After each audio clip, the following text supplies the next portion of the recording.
Un nombre de plus en plus important de gens se réveillent et apprennent que 99% de la population de la Terre est contrôlée par une élite d'1%.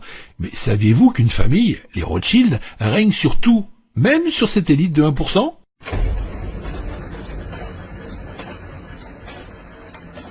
Dans la discrétion, la dynastie Rothschild est incontestablement la lignée la plus puissante de la Terre et leur richesse estimée est d'environ 500 000 milliards d'euros. Oui, 500 000 milliards d'euros. Selon les experts, les Rothschild détiendraient en fait 500 trillions, soit 500 millions de milliards d'euros.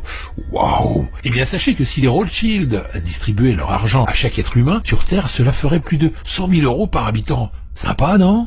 Tout cet argent provient des banques détenues et contrôlées par la dynastie Rothschild, et la liste de ces banques centrales se compte en centaines. Je vous en cite les plus connues. Allez, c'est parti. Il y a la Banque d'Algérie, la Banque centrale d'Argentine, la Banque nationale de Belgique, la Banque centrale du Brésil, la Banque du Canada, la Banque populaire de Chine, la Banque nationale du Danemark, la Banque de France, la Banque d'Israël, la Banque du Japon, la Banque du Maroc et la Réserve fédérale des États-Unis. Et oui, la liste est très longue, n'est-ce pas? En l'an 2000, la dynastie Rothschild contrôle toutes les banques, sauf 7 banques centrales de ces pays. L'Afghanistan, l'Irak, le Soudan, la Libye, Cuba, la Corée du Nord et l'Iran. C'est pas une coïncidence si ces 7 pays ont connu des perturbations et des guerres dans leur pays. Par exemple, en 2001, les États-Unis envahissent l'Afghanistan. En 2003, les États-Unis envahissent l'Irak. En envahissant ces 2 pays, les Rothschild ont réussi à poser leurs mains sur la plus grosse banque du Moyen-Orient, qui est la Banque d'Irak. En 2006, seulement 5 pays avaient des banques centrales, qui n'étaient pas du tout contrôlées par les Rothschild. Ces pays sont le Soudan, la Libye, Cuba, la Corée du Nord et puis l'Iran. En 2011, le régime de Kadhafi est tombé. Ça, on le savait aussi. Et il a laissé la Libye à la main de qui?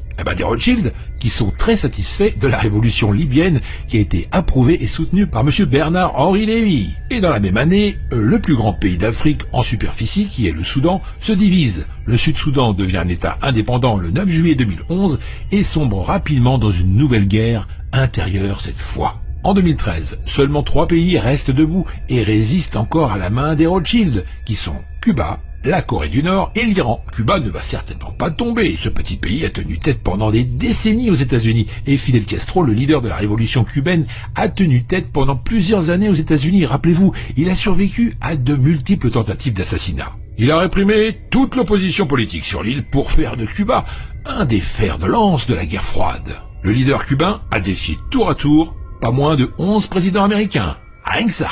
Pour la Corée du Nord, soyez sûrs, mes chers amis, que c'est très difficile pour les Américains d'infiltrer le régime nord-coréen et de créer un mouvement de résistance pour faire tomber Kim Jong-un. Et ni la Chine ni la Russie souhaitent voir s'effondrer le régime nord-coréen qui fait bien leur affaire et garde un équilibre entre les deux camps. Tu m'étonnes.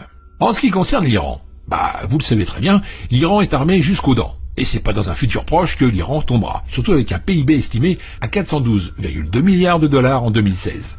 L'Iran est la deuxième économie de la région du Moyen-Orient et de l'Afrique du Nord, après l'Arabie Saoudite.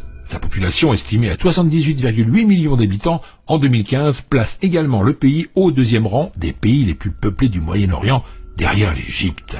L'économie iranienne repose sur le secteur gazier et pétrolier, l'agriculture et les services se caractérisent par une présence notable de l'État dans l'industrie manufacturière et les services financiers. L'Iran occupe, lui, le deuxième rang mondial des pays producteurs de gaz naturel et le quatrième rang pour ses réserves de pétrole prouvées. Donc c'est simple, n'attendez pas un renversement du régime iranien au futur. Voilà encore plein de contenu pour vous faire plaisir et pour vous apprendre des choses sur cette chaîne. J'espère que ça vous a plu. Partagez la vidéo avec vos amis sur Facebook, Twitter et les autres réseaux sociaux. Pour moi, je vous retrouve dans la prochaine vidéo qui s'affiche sur l'écran maintenant. À tout de suite, ou alors à bientôt. Ciao.